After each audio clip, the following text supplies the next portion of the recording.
नमस्कार दोस्तों। आज हम लोग साइंस के बायोलॉजी सेक्शन को देखने जा रहे हैं।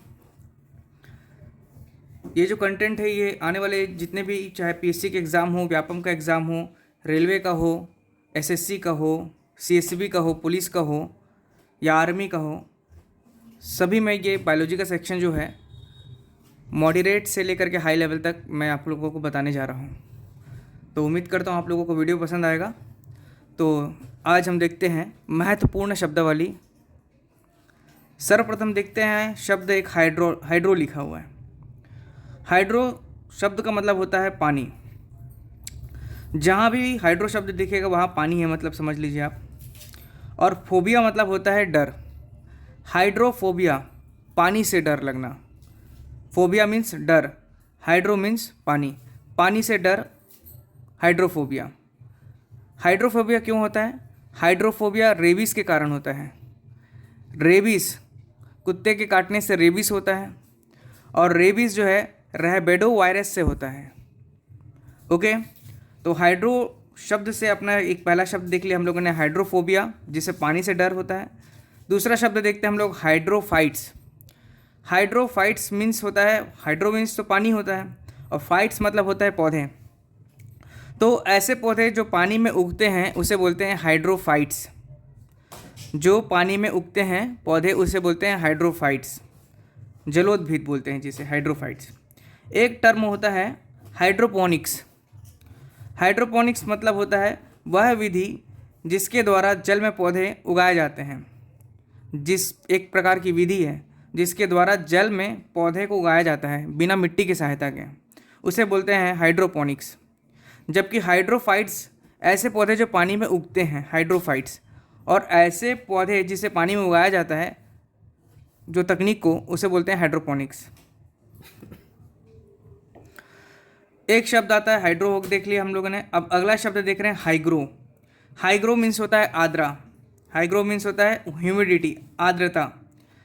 आर्द्रता को नापने वाला जो यंत्र होता है उसे बोलते हैं हम हाइग्रोमीटर। हाइग्रोमीटर। हाइग्रो शब्द आर्द्रा को दर्शाता है, वही हाइड्रो पानी को। एक टर्म आता है ज़ेरो। ज़ेरो मीन्स होता है शुष्क अर्थात ड्राई। ज़ेरो मतलब शुष्क अर्थात ड्राई। ज़ेरोफाइट्स, फाइट्स मीन्स बताया हम प्लांट, ज़ेरो मीन्स होता है शुष्क।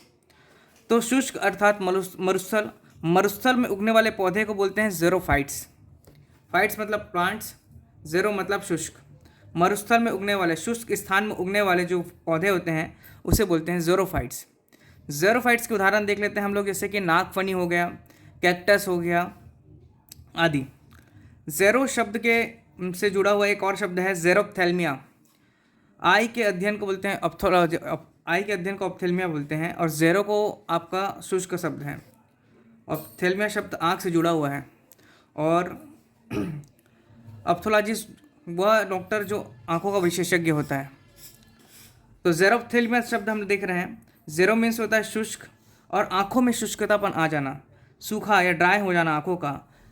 किस वजह से होता है? विटामिन ए की वजह से होता है। विटामिन ए की कमी के कारण होता है आपका ज़ेरोप्थेल्मिया, आँखों में शुष्कतापन आ जाना। ठीक है।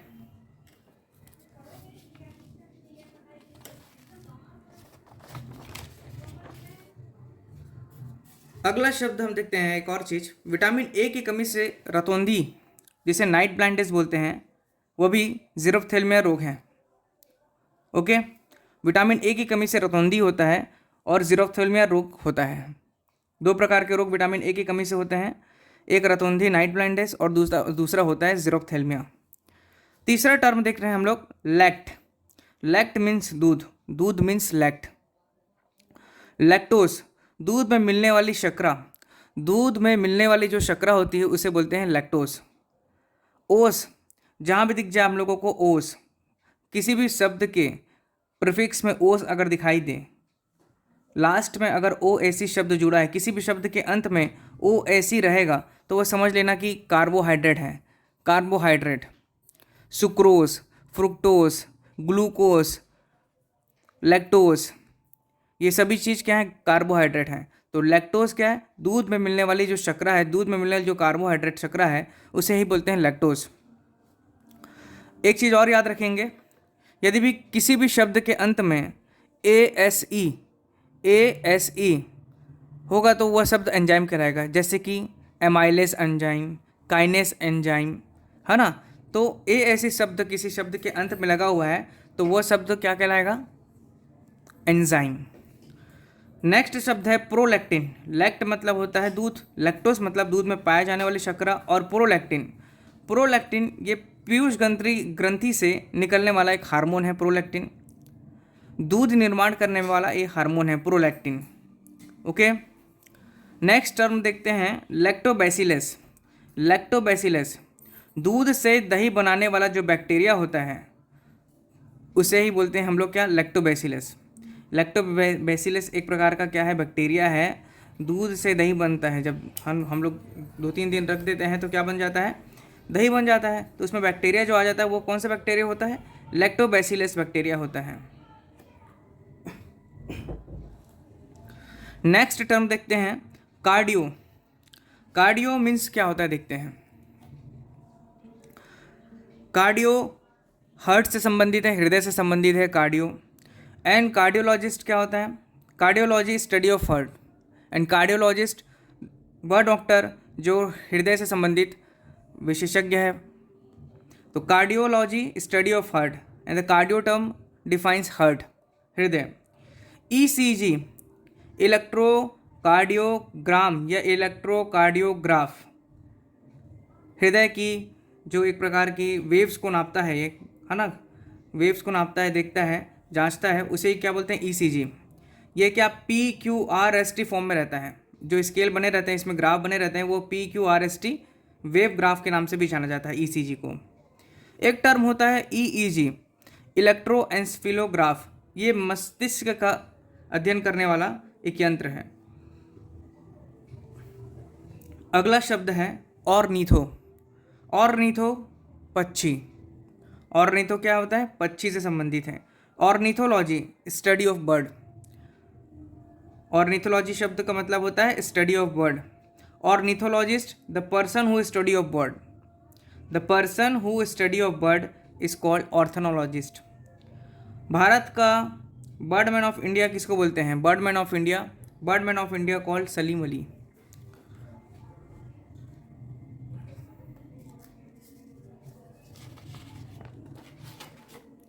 नेक्स्ट टर्म है माइको।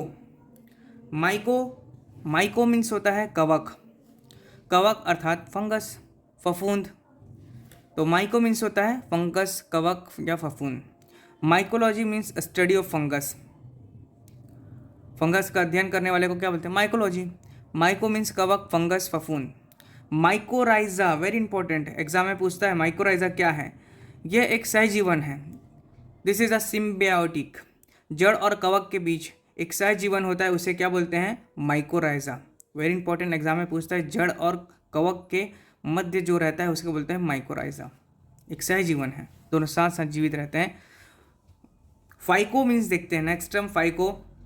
एंड फाइको क्या होता है, एल्गी अर्थात काई, शैवाल, जैसे समुद्र या एक स्थल पानी जहाँ रुका रहता है उसके साइड साइड में जो हरा हरा जैसे जमा रहता है उसको काई बोलते हैं, उसी को एल्गी बोलते हैं। फाइकोलॉजी मीन्स शैवाल का अध्ययन। यहाँ देखते हैं माइकोलॉजी मतलब क्या होता है, फंगस का अध्ययन, फफूंद का अध्ययन, और ये फाइकोलॉजी मतलब होता है शैवाल का अध्ययन।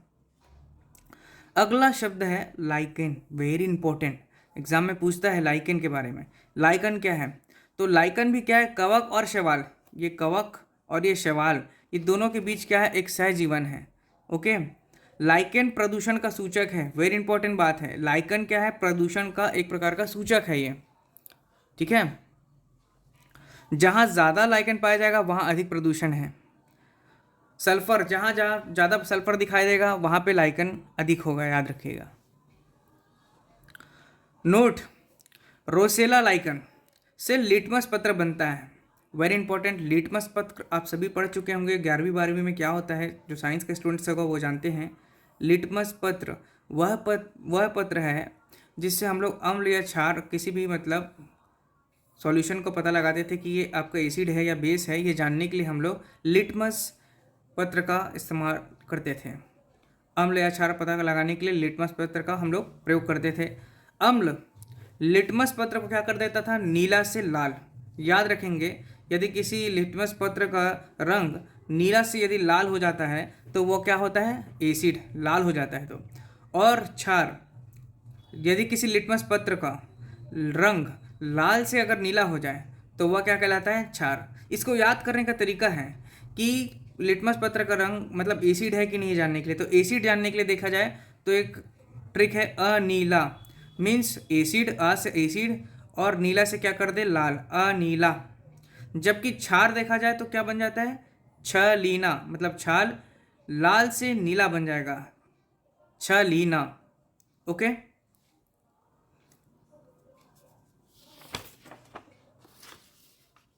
नेक्स्ट टर्म है ऑस्टियो। ऑस्टियो मीन्स हड्डी। ऑस्टियो मीन्स होता है हड्डी। ऑस्टियोलॉजी मीन्स हड्डियों का अध्ययन करने वाला। ऑस्टियोलॉजी हड्डियों का अध्ययन होता है। ऑस्टोमलेशिया एक प्रकार की बीमारी है जिसमें हड्डी कमज़ोर हो जाती है। ये देखा जाए तो बीमारी वयस्क लोगों में पाई जाती है। विटामिन डी की कमी से बच्चों में क्या रोग होता है, रिकेट्स होता है, जबकि वयस्कों में ऑस्टोमलेशिया नाम की बीमारी होती है। Vitamin D. Okay, next term है हिपेट। हिपेट वेरी इंपॉर्टेंट। हिपेट मीन्स होता है लीवर। लीवर मीन्स यकृत। यकृत मतलब जिगर। जिगर मतलब कलेजा। ओके, तो हिपेट मतलब होता है लीवर, इसको याद रखना है, वेरी इंपॉर्टेंट है। और हिपेटोलॉजी एक टर्म होता है, स्टडी ऑफ लीवर, है ना, लीवर का अध्ययन करना हेपेटोलॉजी कहलाता है। एक रोग होता है हेपेटाइटिस रोग। हेपेटाइटिस रोग होता है, उस रोग से लीवर अंग प्रभावित होता है। कौन सा अंग प्रभावित होता है, लीवर। लीवर अंग प्रभावित होता है हेपेटाइटिस से।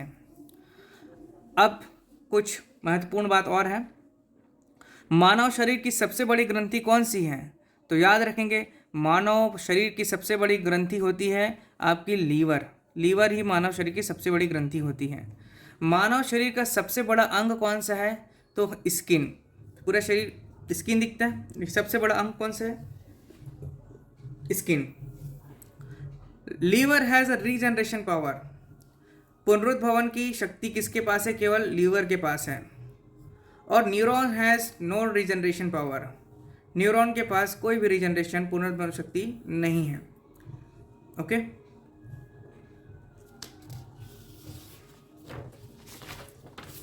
नेक्स्ट टर्म है एंटीमो। एंट मतलब होता है चींटी, इंसेक्ट मतलब होता है कीट। एंटीमो मीन्स होता है कीट। एंटीमोलॉजी मीन्स होता है कीटों का अध्ययन।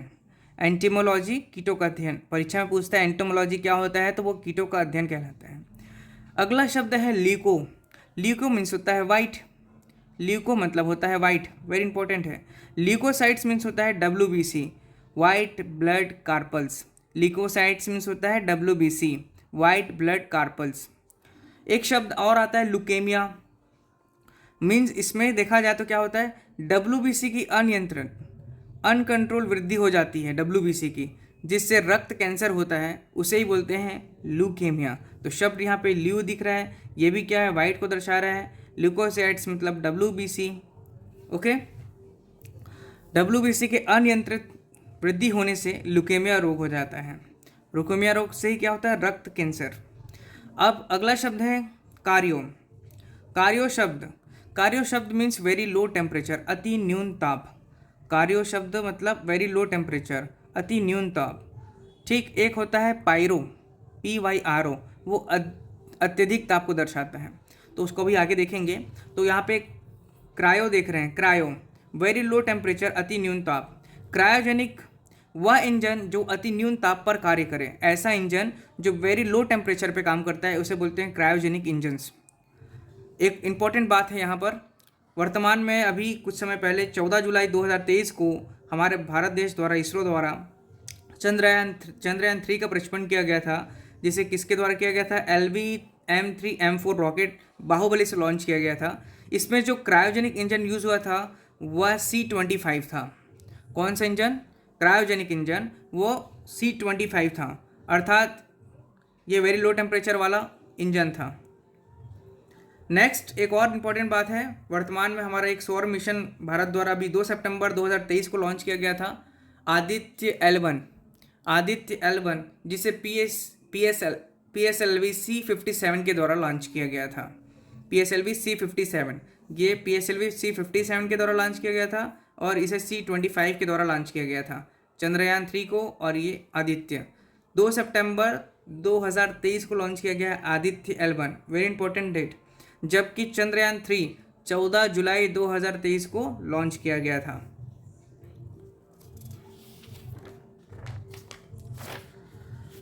नेक्स्ट टर्म है गाइनो।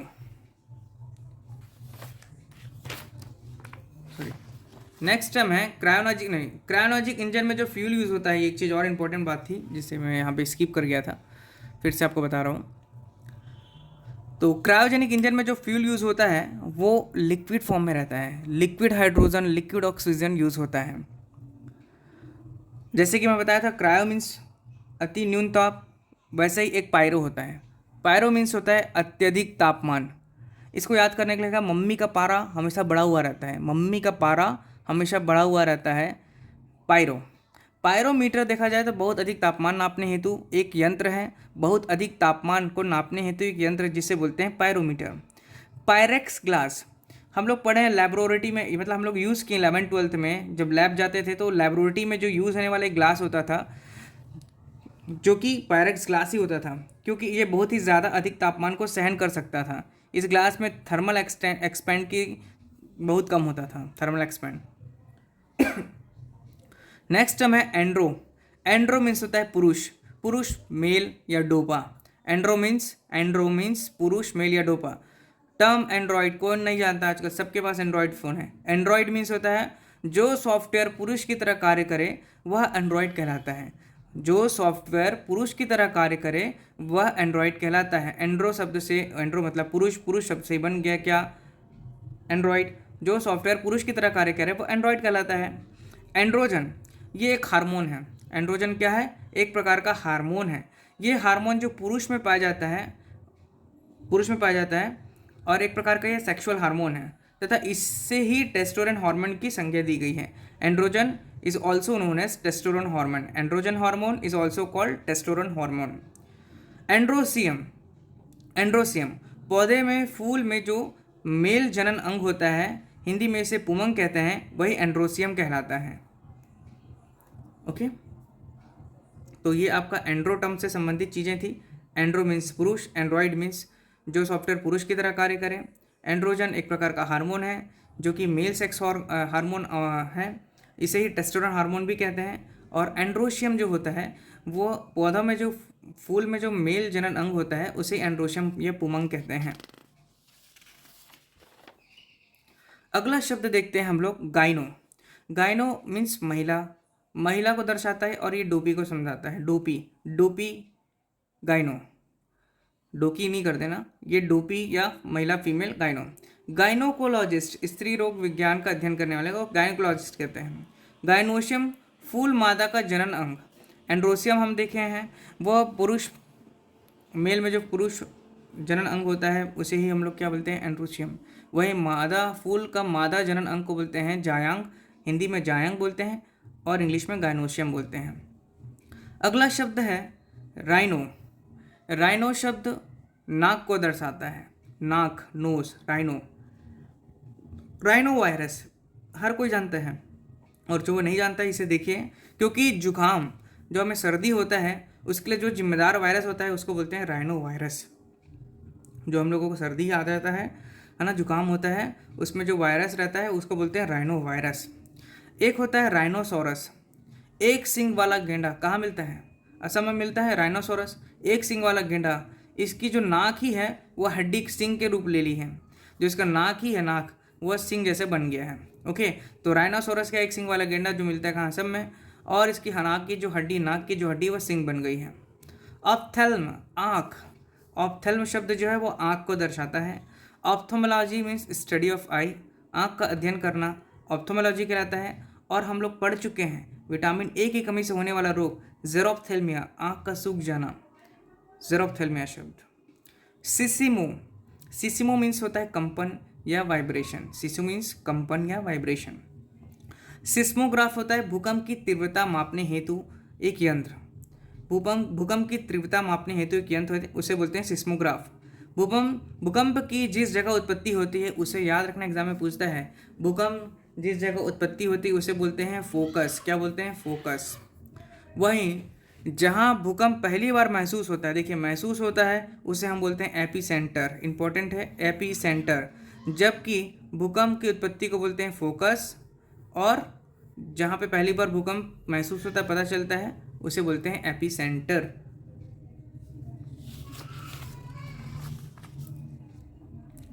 अगला शब्द है बार। बार, वो वाला बार नहीं है, बार, ये वो वाला बार है। बार मीन्स होता है भार, वजन, दाब या प्रेशर। बार मीन्स होता है भार, वजन, दाब या प्रेशर। बैरोमीटर, दाब मापने वाला एक यंत्र होता है, उसे बोलते हैं हम बैरोमीटर। दाब को मापने वाला यंत्र क्या कहलाता है? बैरोमीटर। एक होता है आइसोबैरिक, जिसके परमाणु का द्रव्यमान बराबर होते हैं, उसे ही बोलते हैं, देखिए परमाणु द्रव्यमान मतलब एटॉमिक मास। एटॉमिक मास की बात हो रही है, atomic mass. Okay, atomic mass जिसका बराबर होगा वह क्या कहलाता है? आइसोबैरिक। अगला शब्द है लिथो। लिथो मीन्स पत्थर, स्टोन। लिथोस्फीयर मतलब स्थल मंडल। लिथो मतलब पत्थर, लिथोस्फीयर मतलब स्थल मंडल। नेक्स्ट टर्म है डर्मेटो। डर्मेटो मीन्स होता है स्किन, और डर्मेटोलॉजिस्ट चर्म रोग, स्किन रोग विशेषज्ञ को बोलते हैं डर्मेटोलॉजिस्ट। त्वचा का सबसे ऊपरी या बाहरी भाग, the upper layer of the skin is called epidermis. Next term is called histio. Important है, हिस्टियो मीन्स होता है उत्तक। उत्तक अर्थात टिश्यू। हिस्टोलॉजी मतलब टिश्यू का अध्ययन करने वाले को बोलते हैं हिस्टोलॉजी। नेक्स्ट टर्म है एनजीओ। ये वो वाला एनजीओ नहीं है जहाँ पे आपकी सेवा दी जाती है, ये एनजीओ धमनी को बोलते हैं। आर्टरी, शिरा। धमनी या शिरा में अगर कोई ब्लॉकेज आ जाता है तो क्या करते हैं? एंजियोप्लास्टी करते हैं। धमनी या शिरा में कोई प्रॉब्लम आ जाती है, ब्लॉकेज आ जाता है, तो क्या किया जाता है? एंजियोप्लास्टिंग की जाती है। एंजियो मीन्स होता है आपका शिरा, धमनी, आर्टरी। नेक्स्ट है आपका हिमेटो। हिमेटो, एक था हिपेट। हिपेट लीवर, जिगर, यकृत, लेकिन यहाँ पे आ रहा है hemato, not tomato. It's hemato. Hemato means blood, और टमाटो मतलब टमाटर। टमाटर का रंग लाल, तो हिमेटो का रंग ब्लड, ब्लड का मतलब भी रंग लाल। Hematology means study of blood. Okay, hematology means study of blood. Whereas hepat means क्या होता है? हिपेट लीवर, जिगर। कार्यो, कैरियो, कैरियो। कैरियो मीन्स होता है केंद्रक। केंद्रक मीन्स न्यूक्लियस। किसी भी सेल के बीच वाला जो मिड भाग होता है वो क्या कहलाता है? न्यूक्लियस। न्यूक्लियस। कैरियोलॉजी मीन्स केंद्रक का अध्ययन। कैरियोलॉजी का मतलब होता है केंद्रक का अध्ययन करना। प्रोकैरियोटिक, देखिए दो प्रकार के सेल होती हैं, एक होती है प्रोकैरियोटिक और दूसरा होता है यूकैरियोटिक।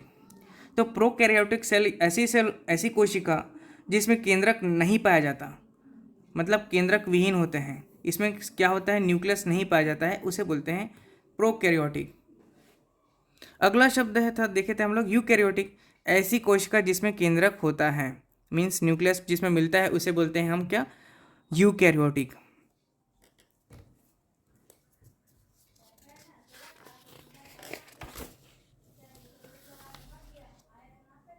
कुछ प्रमुख संवर्धन का हम देख लेते हैं, कल्चर्स देख लेते हैं, कल्चर देख लेते हैं कि कौन कौन से कल्चर इंपॉर्टेंट है।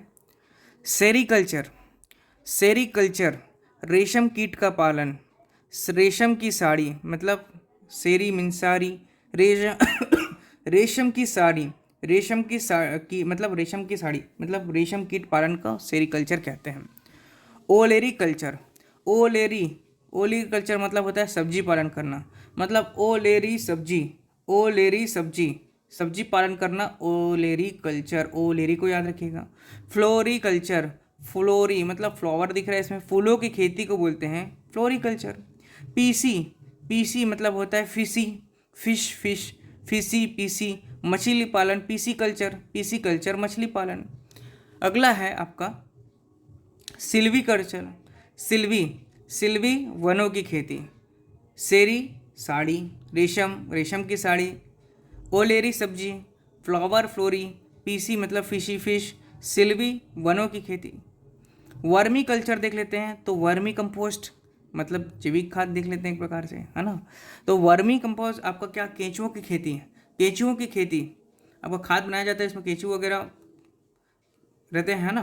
तो जैविक खेती वर्मी कल्चर हो गया आपका केंचुओं की खेती। विटीकल्चर, विटीकल्चर होता है अंगूर की खेती। विटीकल्चर अंगूर की खेती। एपी कल्चर बहुत इंपॉर्टेंट है। एपी कल्चर मधुमक्खी पालन, बी का पालन करना एपी कल्चर कहलाता है। डेंड्रोलॉजी, डेंड्रोलॉजी वृक्षों एवं झाड़ियों का अध्ययन क्या कहलाता है, डेंड्रोलॉजी, वृक्षों एवं झाड़ियों का अध्ययन डेंड्रोलॉजी। हॉर्टिकल्चर उद्यान विज्ञान। एंटेमोलॉजी होता है कीटों का, एंट बताया था उतने टाइम, एंटेमोलॉजी कीटों का अध्ययन। पोमोलॉजी होता है फलों का अध्ययन, फूलों का फ्लावर फ्लोरिकल्चर, वहीं फलों का अध्ययन बोला जाए तो पोमोलॉजी, फलों का अध्ययन। और एंथोलॉजी मीन्स पुष्पों, फूलों का अध्ययन, एक और पुष्पों का अध्ययन, एंथोलॉजी एंड फ्लोरिकल्चर ऑल्सो। फूलों की खेती की जाती है फ्लोरिकल्चर, लेकिन फूलों का अध्ययन, पुष्पों का अध्ययन एंथोलॉजी कहलाता है। पोमोलॉजी क्या कहलाता है, फलों का अध्ययन। एंटेमोलॉजी कीटों का अध्ययन। हॉर्टिकल्चर उद्यान विज्ञान। डेंड्रोलॉजी वृक्ष एवं झाड़ियों का अध्ययन। एपीकल्चर मधुमक्खी। विटीकल्चर आपका अंगूर। वर्मी कल्चर केंचुआ की खेती। सिल्वीकल्चर वनों की खेती। पीसीकल्चर मछली पालन। फ्लोरिकल्चर फूलों की खेती। ओलेरी सब्जी पालन। और सेरीकल्चर रेशम कीट पालन। आशा करता हूँ आपको मेरा ये पहला वीडियो बायोलॉजी का अच्छा लगा होगा। इसकी कंटिन्यू सीरीज आएगी बायोलॉजी की, फिजिक्स की, केमिस्ट्री की, साइंस टेक्नोलॉजी की, एनवायरमेंटल की, और कुछ मिसलेनियस रहेगा साइंस से संबंधित। वो सभी वीडियोस मैं जल्द आप लोगों के सामने लेके आ रहा हूँ। ये सभी एग्जाम्स में काम आएगा, चाहे अभी उच्च शिक्षा विभाग में प्रयोगशाला की जो परीक्षा होने वाली है, या टीचर्स भर्ती में होती है, असिस्टेंट टीचर या टीचर या लेक्चरर में, अन्य जितने भी एग्ज़ाम होते हैं व्यापम के, या ACF हो, या आपका साइंस से संबंधित जो भी एग्ज़ाम होता है रिलेटेड, जिसमें आपका सिलेबस आता है साइंस का, सभी में काम आएगा। तो उम्मीद करता हूँ आप लोगों को ये लेक्चर अच्छा लगा होगा। धन्यवाद।